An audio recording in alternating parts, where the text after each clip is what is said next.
Good evening. My name is Nathan Laube, and I'm so delighted to have the opportunity to invite you to join me in enjoying and exploring the magnificent sounds of the lively Fulcher organ at St. Matthew the Apostle Cathedral in Washington, D.C. Over the course of next week, from Monday to Friday, May 17th to 21st, each day will present one work which altogether constitute a full organ recital. And of course, since this year so many programs have had to be canceled, hopefully this will at least fill a little bit of the gap of all the live performance I know we're all missing right now.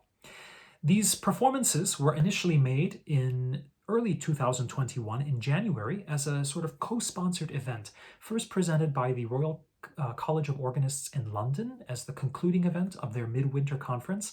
And now, of course, we wanted to share these videos with the American organ world, and of course anyone else who wants to listen, and of course the music lovers of St. Matthew the Apostle Cathedral, who might not be able to hear their beloved organ as much right now during these times as normal.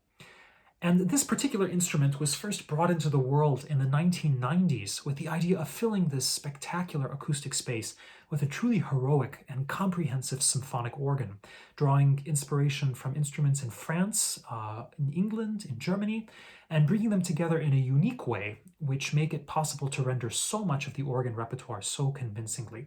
And of course, the great acoustic really brings all of these ingredients together in a really wonderful way. But it was only until 2019 that this instrument was finally completed by the lively Fulcher firm. And I had the great honor of inaugurating this organ in September 2019 in a program that remains a very memorable one to me, being able to interact with that acoustic, with these wonderful sounds. And so I get to share that with you again in this format of these mini performances next week, beginning with work of incredible drama and poetry in equal parts by Franz Liszt, his Funérailles, a piano work brought to the organ to show yet another facet of what's possible. On Tuesday, we'll hear Franck's magnificent autumnal and deeply heartfelt Fantaisie en La.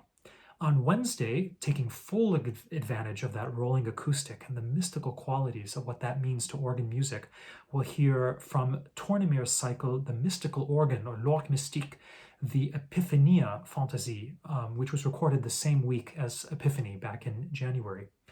On Thursday, we'll hear the Roger Ducasse Pastoral, a work which fits to our time now as the temperatures are warming up and we want to be outdoors and enjoy the countryside.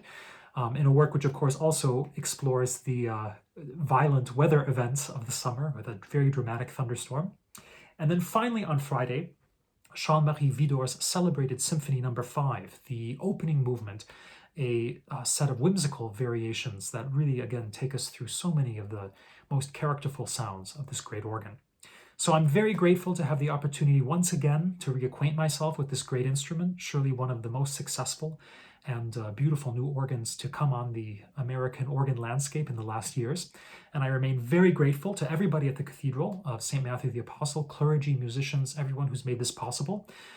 Again, a nod to the RCO for co-sponsoring this back earlier in the year. And last but not least, Joe Vitacco for his magnificent capture of video and sound back in January and bringing this all together so beautifully. So thank you so much. And yeah, I look forward to sharing these great sounds with you and joining you next week from DC at St. Matthew the Apostle Cathedral. Look forward to seeing you there, and thank you again.